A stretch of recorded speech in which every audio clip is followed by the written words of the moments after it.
మెయిన్‌గా మనకి మన తెలుగు రాష్ట్రాల్లో ఎంసెట్ ఎగ్జామ్ కూడా కంప్లీట్ కావడం జరిగింది. త్వరలో మనకి పరీక్షా ఫలితాలైతే వచ్చేస్తాయి. దాని తర్వాత ఒక ఇంపార్టెంట్ స్టెప్ అయితే ఉంది. అదే కౌన్సెలింగ్.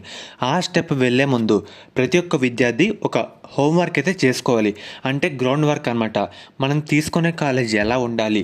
మనం తీసుకునే కాలేజ్ పైన ఒక అవగాహన అయితే ఉండాలన్నమాట. దాని గురించే మీకు ఈ వీడియోలో చెప్తాను. ఇప్పటి నుంచి మనకి ప్రతిరోజు చాలా ఇంపార్టెంట్. మనం తీసుకునే కాలేజ్ మీదే మన జీవితం ఆధారపడైతే ఉంటుంది. మెయిన్‌గా ఈ వీడియోలో కాలేజ్‌ని ఏ విధంగా సెలెక్ట్ చేసుకోవాలి దాని గురించి అయితే చెప్తాను. మెయిన్‌గా మన ఫ్రెండ్ చెప్పాడు, లేదంటే పక్కింటి వాళ్ళు ఎవరో చెప్పారు, ఏవో కాలేజ్‌లు, ఏవో బ్రాంచ్‌లు సెలెక్ట్ చేసుకుంటే చాలా లాస్ అయితే అవుతామన్నమాట. మన కెరీర్ పరంగా కూడా. మెయిన్‌గా మనకు కాలేజ్‌లో చూడాల్సినవి దాదాపుగా 6-7 ఫ్యాక్టర్స్ అయితే ఉంటాయి. కాలేజీని డీటెయిల్‌గా చూసుకోవాలి. చూసిన తర్వాత ఒక డెసిషన్ తీసుకోవాలి. దీనికోసం మీకు ఎక్స్క్లూజివ్గా ఆల్ ఇండియన్ 119వ ర్యాంకర్ శశాంక్ గారు మరియు ఫోర్బ్స్ అండర్ 30లో వచ్చిన ఒక పర్సన్ వీళ్ళందరూ ఫ్రీ కెరీర్ కౌన్సిలింగ్ సెషన్ అయితే కండక్ట్ చేస్తారన్నమాట. దీంట్లో మనకి how to choose A right college and అలాగే బ్రాంచ్ రిలేటెడ్గా ఒక ఫ్రీ సెషన్ మనకైతే ప్రొవైడ్ చేయడం జరుగుతుంది.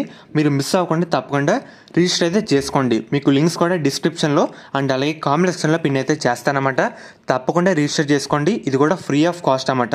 మెయిన్గా మనకి దీంట్లో ఇప్పుడు మారుతున్న నీడ్స్కి తగ్గట్టు, మారుతున్న రిక్వైర్మెంట్స్ తగ్గట్టు అంటే ML, data science, cyber security, AR, VR లాంటి అడ్వాన్స్ టెక్నాలజీ గురించి వీళ్ళ టీం ఒక సొల్యూషన్ అయితే ప్రిపేర్ చేస్తారన్నమాట.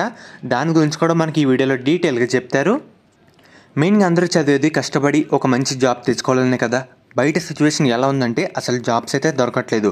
కాలేజీలో నేర్పించిన దానికి బయట ఉన్న డిమాండ్కి అస్సలు ఇంచు కూడా సంబంధం లేదన్నమాట. సో ప్రాపర్ కరికులం ఉన్న కాలేజీలో జాయిన్ అవ్వాలి. ఇన్ఫ్యాక్ట్ మీరు 100% మీ నుండి ఎఫర్ట్ ఇవ్వడానికి కూడా కాలేజీలో ఉన్న డిమాండ్స్ కావాల్సిన కరికులం అయితే ఉండాలి కదా.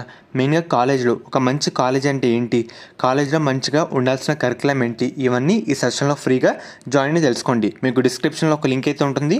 అందరూ రిజిస్టర్ చేసుకోండి.